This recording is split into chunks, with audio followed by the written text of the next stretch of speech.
The championship football game stopped halfway through the third quarter when a terrified woman jumped from the stands screaming her daughter's name. Thousands of fans looked around in confusion while stadium security immediately closed every gate to prevent anyone from leaving the arena. Marcus Reed quietly placed his maintenance radio on a nearby bench before running toward the frightened mother. He repaired the stadium every weekend and knew every hidden hallway beneath the massive football field better than almost anyone working there that night. The mother struggled to breathe while describing her 8-year-old daughter. She wore a yellow hoodie, carried a small football, and disappeared after asking for a restroom. Every passing second made the roaring stadium feel frighteningly quiet despite thousands of people surrounding them.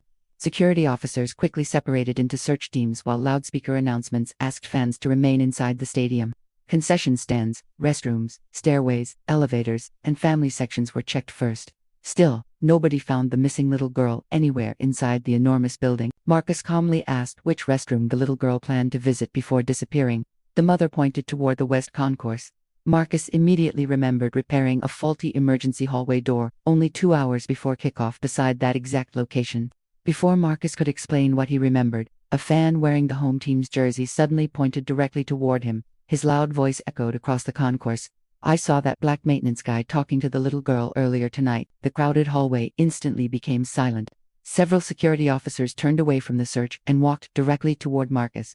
Nearby fans slowly stepped backward while dozens of phones appeared, recording another moment before anyone actually knew the complete truth. Marcus stayed completely calm while answering every question. She asked where the restroom was. I pointed toward the hallway and returned to fixing emergency lights. His steady voice contrasted sharply with the panic spreading across the frightened crowd around him. The fan folded his arms before speaking again. "I thought something looked strange." Marcus quietly looked directly at him before asking, "What exactly looked strange?" The fan hesitated because he suddenly realized he couldn't honestly answer the simple question. The lead security officer politely asked Marcus to remain nearby until questioning finished. Marcus looked toward the west hallway once more before noticing the emergency maintenance door standing slightly open exactly where he repaired it earlier that afternoon. Marcus immediately pointed toward the hallway. "Forget me for 1 minute and check behind that emergency door." The officer frowned with uncertainty. Marcus continued, "That lock failed twice today. If it closed again, somebody could easily become trapped behind it." The officer hesitated because another supervisor quietly reminded him they still needed to question Marcus. Those few seconds frustrated Marcus more than anything else because every delayed decision meant one frightened child remained somewhere alone inside the giant stadium. Marcus picked up his maintenance keys and hurried toward the emergency hallway without waiting for permission. 2 security officers quickly followed while the frightened mother ran behind them, desperately hoping Marcus's memory about the damaged emergency lock would finally lead them somewhere useful. The narrow maintenance corridor behind the stadium walls felt completely different from the noisy football game outside. Concrete walls echoed softly while emergency lights blinked overhead.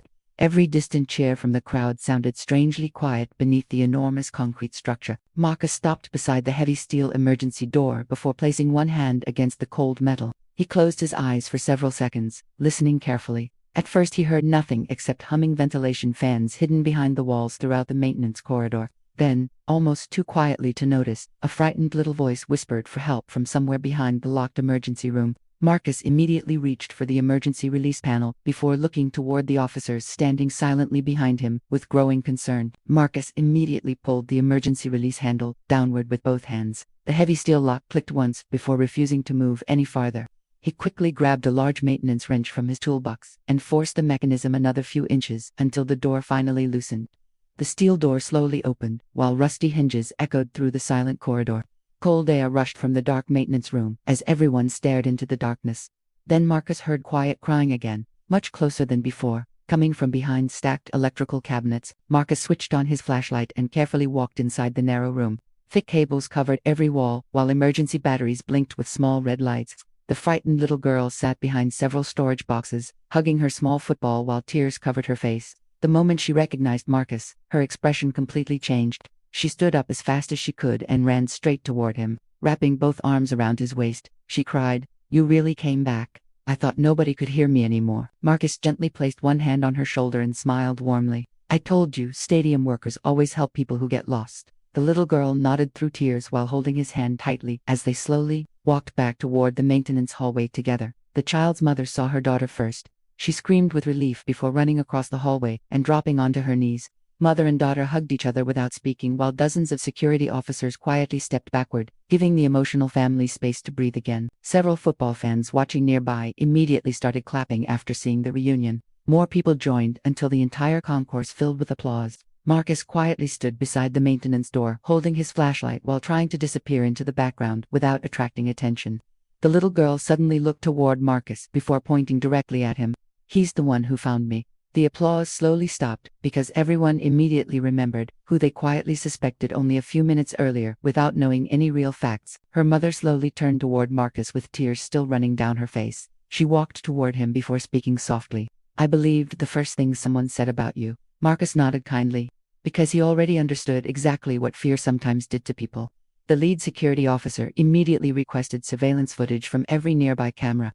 Within minutes, the control room replayed the entire timeline.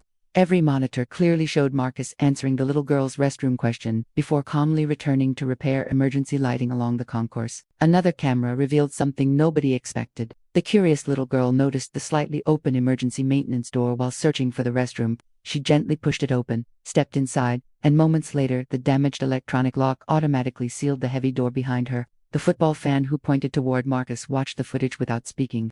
His shoulders slowly dropped, while regret replaced confidence across his face.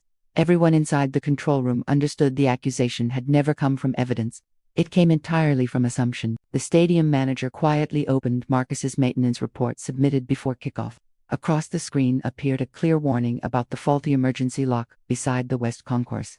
The report recommended immediate replacement before public access increased during the evening championship game.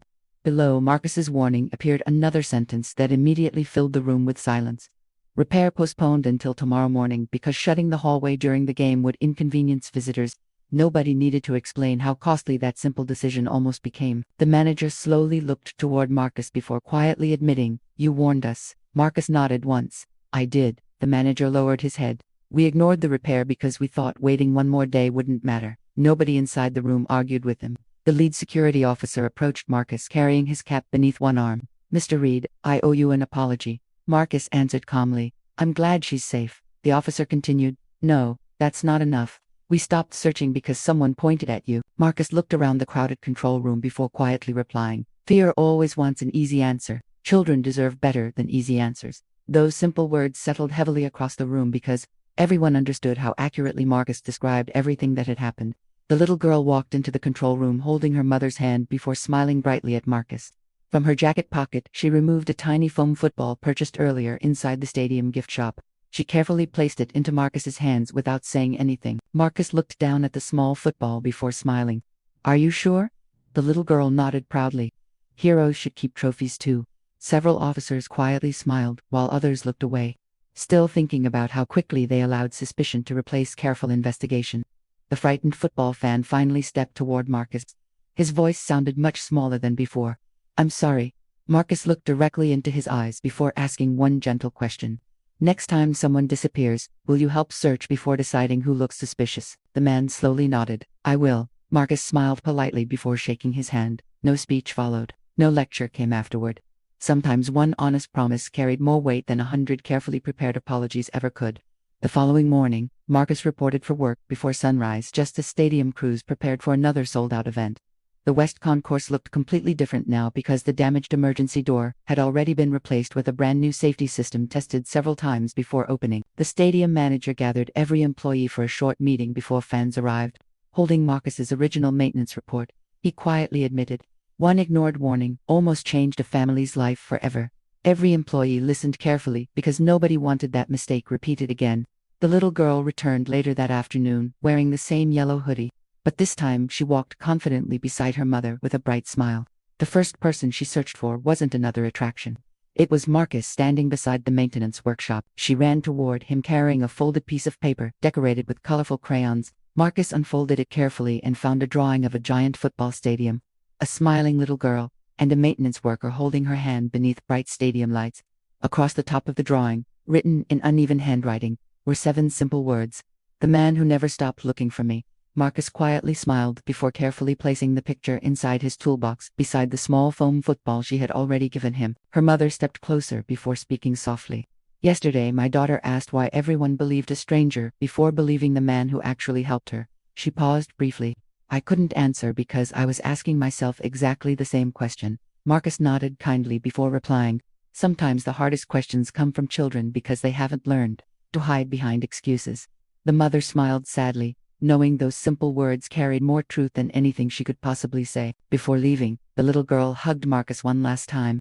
Next time I come to a football game, I'll remember this place because of you. Marcus smiled warmly. Then make sure your next memory is cheering for your favorite team, not getting lost. As evening arrived, the stadium slowly filled with cheering fans once again. Music echoed through every concourse while families laughed together exactly as they had the day before.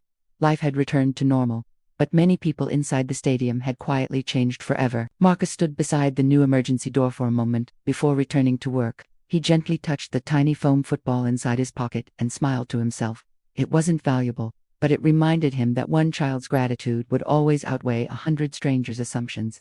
Long after the championship game became yesterday's news, people forgot the final score, the winning touchdown, and the celebration. But one little girl would always remember the maintenance worker who refused to stop searching until she was safely back with her mother. Marcus also carried one lesson with him every single day afterward. Fear always speaks first. Truth sometimes arrives late, but kindness never gives up searching, and in the end, it always finds its way home.